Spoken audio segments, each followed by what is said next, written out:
ఏమన్నావురా? దారిలో tyre puncture అయింది. ఎక్కడ?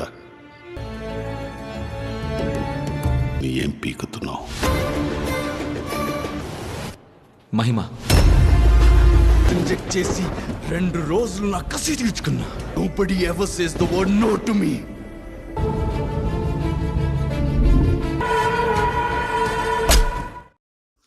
Halo sahabat, Assalamualaikum. Apa kabar? Semoga sehat selalu dan senantiasa berbahagia. Terima kasih sudah subscribe dan selalu setia menyimak video-video SLMT-TV. Semoga murah rezeki dan senantiasa diberikan kemudahan urusan oleh Tuhan Yang Maha Kuasa. SLMT-TV tentunya hadir kembali menemani waktu bersantai sahabat dengan alur cerita film-film pilihan. Kali ini SLMT-TV menghadirkan sebuah alur cerita dari film yang berjudul Red.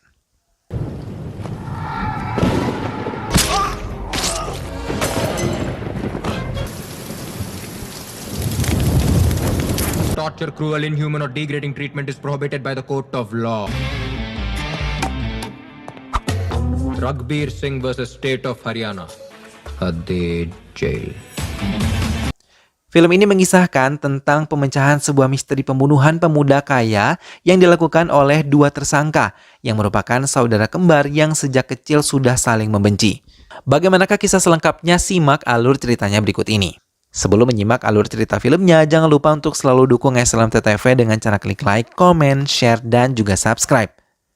Baiklah sahabat, tanpa perlu berlama lagi, langsung saja kita simak. Ini dia alur cerita filmnya.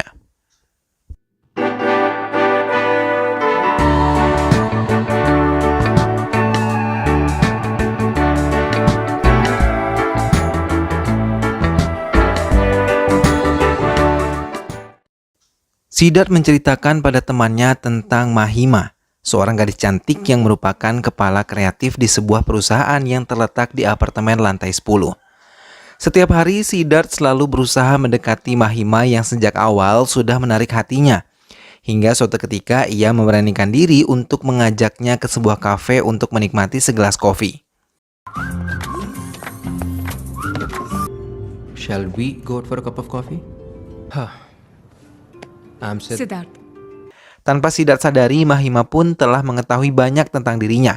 Dan ia juga diam-diam menyukai Siddharth. Hingga tidak ada lagi kesulitan Siddharth untuk mendekati Mahima. Di area pelabuhan Vizag, Aditya dan Fema yang telah lama bersahabat mendapatkan pekerjaan untuk mencuri mesin ATM di berbagai tempat. Hal itu dengan mudah diselesaikan oleh mereka. Hingga berita pun tersebar di daerah Vizag. Mereka mengatakan kalau dalam waktu 1 malam total ATM yang telah dicuri sebanyak 8 ATM dan total kerugian mereka sebesar 25 lakhs. Aditya dan Vena menemui orang-orang yang telah memerintahnya. Mereka pun pergi setelah menerima bayaran sebanyak 8 lakhs untuk pekerjaan mereka tadi. Dan mereka meminta dipanggil bila mesin ATM tersebut akan dibuka oleh teknisi.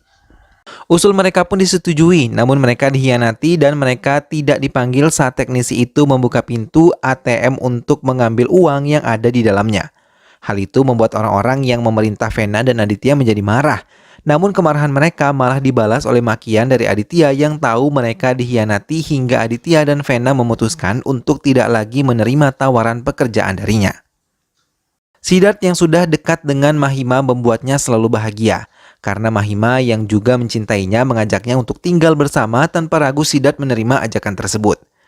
Kali ini Siddharth mengajak Mahima melihat pembangunan apartemen yang sedang menjadi proyek besarnya. Ia dan mendiang ayahnya telah menanamkan modal untuk pembangunan apartemen ini untuk dijadikan masa depannya. Aditya kini mencoba menolong Fema untuk mendapatkan kembali toko komputer yang telah diambil alih oleh musuhnya. Aditya pun mempelajari surat laporan yang ada pada Fema untuk bisa membawa kasus ini ke pengadilan. Pengacara yang mau membantu Fema dan Aditya pun diminta untuk bisa memenangkan kasus ini setelah memberikan surat laporan yang ada pada Fema. Namun saat di persidangan, kasus Fema dibatalkan karena tidak cukup bukti. Hal itu membuat Fema tidak lagi bersemangat untuk mengikuti perkembangan kasusnya dan meminta Aditya untuk menghentikan aksinya. Namun Aditya yang pernah mengenyam pendidikan bagian hukum mencoba mempelajari lebih lanjut tentang kasus Fema agar bisa menolong sahabatnya. Fema tidak menghiraukan Aditya dan berlalu untuk membeli minuman beralkohol milik mereka yang telah berkurang. Di toko minuman tersebut, Fema bertemu dengan teman akrab mereka yang sudah terbiasa dan terjun di dunia hitam.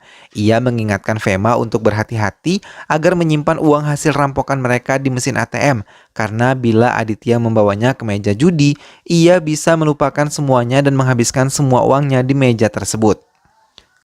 Perkataan itu membuat Fema merasa takut dan langsung memeriksa uang tersebut dan ia pun tidak menemukannya.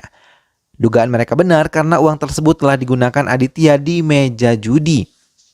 Malangnya, ia kalah dalam perjudian itu hingga uang 8 lakhs tersebut habis tak tersisa. Fema terdiam dan mengatakan kalau ia takut untuk bertemu Babji karena uang-uang tersebut akan ia bayarkan kepada Babji untuk melunasi hutang mereka. Babji pun memanggil Aditya dan juga Fema. Ia menekan mereka untuk mengganti uangnya sebanyak 9 lakhs dalam waktu 1 minggu. Hal itu membuat mereka berpikir keras untuk mendapatkan uang sebanyak itu dalam waktu 1 minggu. Gayatri, seorang wanita yang sudah jatuh cinta pada Aditya akibat perjodohan yang dilakukan oleh orang tuanya dengan sahabat Aditya. Ia bahkan dibohongi kalau Aditya adalah seorang pilot dan meminta bantuan uang untuk operasi. Hal itu membuat Aditya menegur temannya, tapi Fema malah mendukung untuk bisa membayar Babji bila Aditya berhasil menikahi Gayatri karena saat itu Gayatri membawa uang yang dibutuhkan sahabat Fema dan juga Aditya. Mengetahui hal itu, Aditya menegur temannya untuk tidak lagi berbohong. Sementara Mahima yang melakukan perjalanan ke luar negeri terkejut melihat kehadiran Siddharth yang berada di dekatnya. Hal itu membuat Mahima merasa sangat bahagia hingga liburan yang seharusnya ia nikmati bersama teman-temannya, ia kini ditemani oleh Siddharth kekasihnya. Gayatri yang berharap bisa menikah dengan Aditya harus menelan pil pahit karena ia telah mengetahui bahwa dirinya telah ditipu. Gayatri hanya bisa menangis dan mengadukan kepada kakak perempuannya. Saat tengah berbicara dengan kakak perempuannya, ia malah dipanggil oleh Aditya yang berbohong kembali dan mengatakan ia membutuhkan uang sebanyak 1 lakhs dan ia berjanji untuk mengembalikannya dalam waktu 2 hari. Gayatri yang telah mencintai Aditya pun menyerahkan uang yang dibutuhkan oleh Aditya. Siddharth yang tengah menikmati pesta harus pulang lebih awal agar ia tidak terlambat di meeting penting esok hari. Sementara Aditya masih memikirkan untuk mencari sisa uang yang harus dicarinya untuk membayar pada Babji. Baik Siddharth maupun Aditya yang berwajah sangat mirip, mereka pun memiliki persamaan sikap. Saat mereka tengah kesal, keduanya memukuli benda yang ada di depannya untuk meluapkan emosinya. Aditya menggunakan jas hujan berwarna kuning memasuki sebuah rumah besar. Pemilik yang melihat kehadiran Aditya menjadi terkejut hingga di kamar dari pemilik rumah tersebut mereka terpaksa berkelahi. Namun Aditya menggunakan benda tajam yang ia miliki untuk menyerang leher pemilik rumah tersebut. Setelah memastikan pemilik telah meninggal dunia, Aditya meninggalkan rumah tersebut dan membakar jas hujan yang telah ia gunakan. Sekembalinya Aditya, ia menyadari kalau dirinya terluka di pergelangan tangannya. Begitupun Siddharth, ia mengalami luka di pergelangan tangan. Polisi yang telah mendapatkan kabar kematian tersebut langsung menyelidikinya. Mereka mengumpulkan semua barang-barang bukti untuk diperiksa di bagian forensik. Forensic knowledge undantawa. It's a very sharp object. Inspektur Nagendra meminta Yamini, subinspektur di wilayahnya, untuk memimpin penyelidikan kasus ini. Sementara Aditya yang telah mendapatkan uang untuk membayar Babji langsung memberikan uang tersebut kepadanya. Ia juga membayar hutangnya kepada Gayatri. Mendapatkan uang dari Aditya, Gayatri meminta agar Aditya bisa tetap bersama karena ia telah meyakini kalau ia mencintai Aditya. Yamini juga mendatangi sebuah rumah yang berada di seberang Villa Akas yang kebetulan tengah mengadakan pesta di saat bersamaan dengan kematian Akas. Yamini terkejut ketika melihat seorang pria menggunakan jas hujan berwarna kuning berada di balkon Villa Akas yang kebetulan tertangkap kamera saat si pemilik pesta mengadakan swafoto. Yamini memberikan foto tersebut kepada Nagendra dan memastikan itu adalah pelakunya. Nagendra terkejut karena ia tahu persis itu adalah Siddharth dan meminta semua anggotanya menangkap dan membawanya ke kantornya. Siddharth yang ingin melangkahkan kakinya ke kantor terkejut ketika melihat beberapa polisi datang dan menangkapnya. Ia dibawa ke sebuah penjara, pengap dan juga gelap.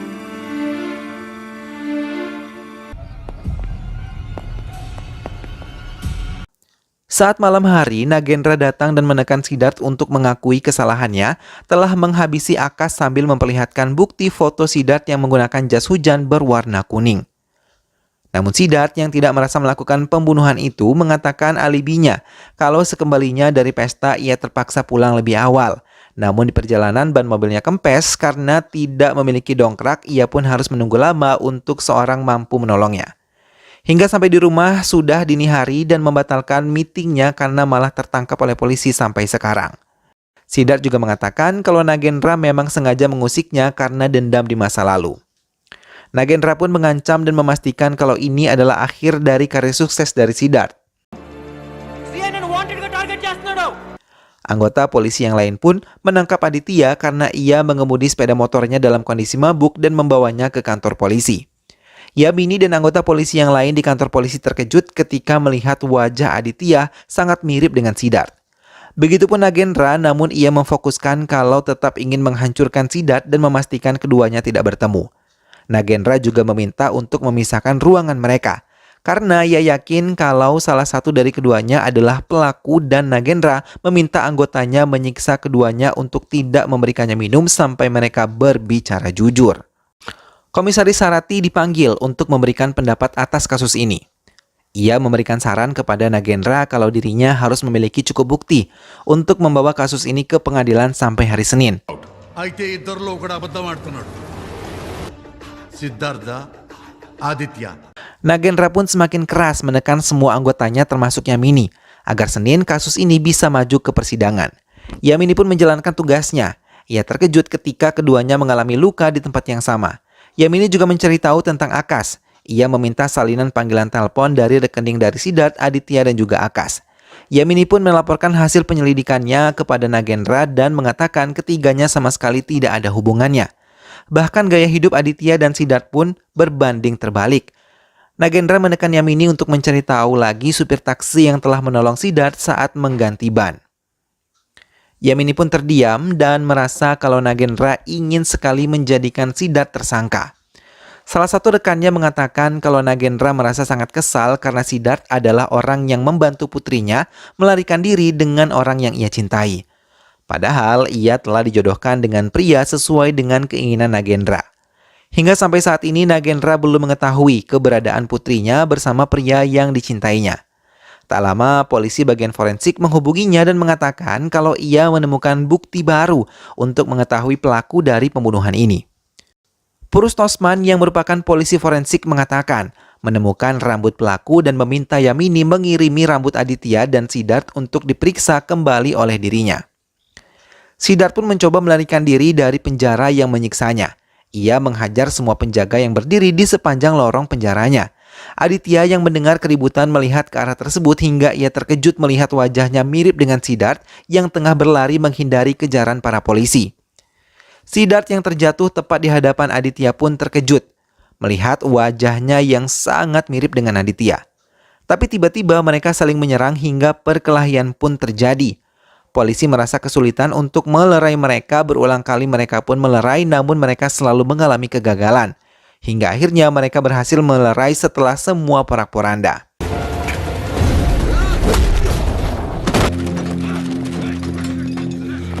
Soda, by mistake tagli ఉంటుంది లేవయ్యా. Yamini kembali menemui Purus Hotman dan mengambil hasil DNA pelaku.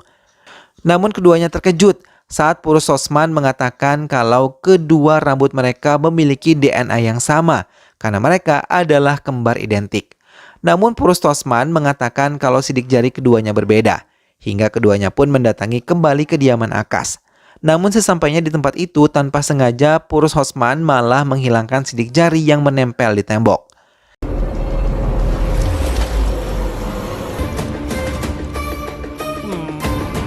Aditya dan Siddharth pun diletakkan kembali di bilik yang berbeda.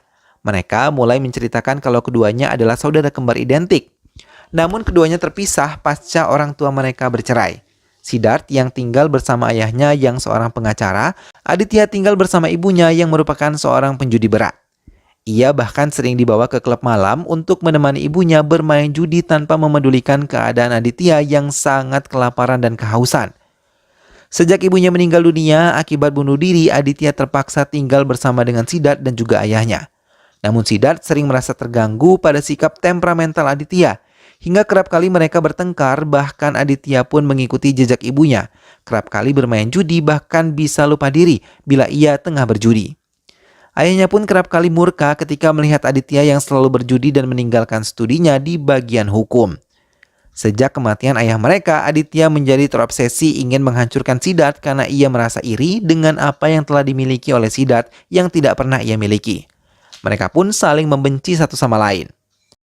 Setelah 7 bulan berlalu, persidangan demi persidangan yang telah dijalani oleh keduanya, akhirnya hakim mengumumkan hasilnya. Pembunuhan yang terjadi di kediaman Akash pada malam saat hujan deras sama sekali tidak ditemukan pelakunya, karena bukan Siddharth maupun Aditya yang telah melakukannya. Pengadilan tidak menemukan bukti yang kuat kalau salah satu dari keduanya adalah pelaku hingga menganggap Yamini tidak melakukan tugasnya dengan baik, hingga Nagendra pun menjalani masa pensiunnya dengan kecewa karena tidak bisa membalas dendamnya kepada Siddharth. Aditya dan Siddharth pun dibebaskan dari penjara yang selama ini menjerat mereka. Yamini yang masih penasaran dengan apa yang baru saja ia hadapi membuatnya berpikir lebih keras lagi dan mencoba memikirkan dengan baik semua yang telah ia selidiki selama ini. Ia terdiam saat memegang foto Mahima yang ia ambil dari rumah Siddharth. Dan ia sangat terkejut ketika mendapatkan informasi kalau Mahima adalah gadis yang pernah disukai Akash saat mereka masih di bangku kuliah. Beberapa hari sebelum pembunuhan, Siddharth yang mendapatkan kabar kalau Mahima tidak pergi ke Kerala merasa sangat terkejut. Apalagi saat seorang rekannya mengatakan kalau Mahima keluar dari kereta dalam keadaan memeluk Akash, teman kuliahnya yang ia temui di dalam kereta. Siddharth yang merasa kesal mencoba mencari tahu hingga akhirnya ia menemukan kediaman Akash. Ia memasuki kediaman Akash dengan menggunakan jas hujan berwarna kuning. Mereka terlibat perkelahian dan Akash mengakui semua kesalahannya. Ia memberikan minuman yang telah diberi obat tidur, membuat Mahima tidak sadarkan diri saat di kereta. Hingga ia dengan leluasa membawa Mahima ke vilanya dan menidurinya selama 2 hari berturut-turut dan memaksanya mengikuti semua keinginannya. Akash yang cemburu Mahima mencintai Siddharth membuatnya meninggal dalam keadaan overdosis. Dan dengan menggunakan uang di dalam lokernya, ia membungkam anggota polisi untuk menutup kasus kematian Mahima. Mendengar hal itu, Siddharth merasa sangat marah dan menghabisi dengan menggunakan senjata tajam yang ia bawa dengan menikamnya di bagian leher berulang-ulang kali. Yamini yang mendapatkan laporan kesehatan dari Aditya dan Siddharth dari rumah sakit jiwa yang pernah merawat keduanya, bahkan memberikan catatan tambahan yang mengatakan bahwa mereka memang saling membenci tapi mereka akan menjadi satu bila salah satu dari mereka terlibat masalah. Yamini terduduk dan terdiam atas semua yang ia ketahui setelah hakim memutuskan keduanya tidak bersalah. Namun ia juga tidak bisa menuntut kembali atau membuka kasusnya kembali karena akan mengakibatkan ia kehilangan pekerjaan dan juga jabatannya. Yamini baru menyadari kalau selama ini konsentrasinya terpecah dan terpaksa berfokus pada Aditya yang selalu mengalihkan perhatiannya selama di penjara.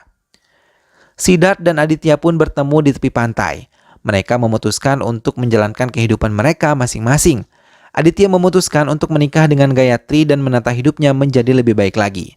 Sementara Siddharth memutuskan untuk pergi ke Mumbai dan tinggal di Copenhagen untuk memulai hidup baru atas hidupnya sendiri. Film pun selesai. Nah sahabat, itulah tadi alur cerita dari film yang berjudul Red. Jika dua saudara saling bertengkar, maka hal itu ada hal yang wajar ya sahabat. Namun demikian hubungan darah antara dua saudara tidak akan pernah terputus. Akan tetap ada ikatan yang menyatukan keduanya dan membuatnya saling bantu ketika yang lain mendapatkan masalah. Hubungan persaudaraan yang berbalut konflik namun tetap saling peduli ketika yang lain mendapat masalah digambarkan dengan sangat apik di film ini. Mudah-mudahan sahabat semua terhibur setelah menyimak alur cerita film ini. Sampai bertemu lagi di alur cerita film-film selanjutnya. Terima kasih sudah menyimak video ini sampai akhir dan ingat selalu untuk dukung SLMT-TV dengan cara klik like, komen, share, dan juga subscribe. Baiklah sahabat, sampai berjumpa kembali, sehat selalu dan wassalamualaikum.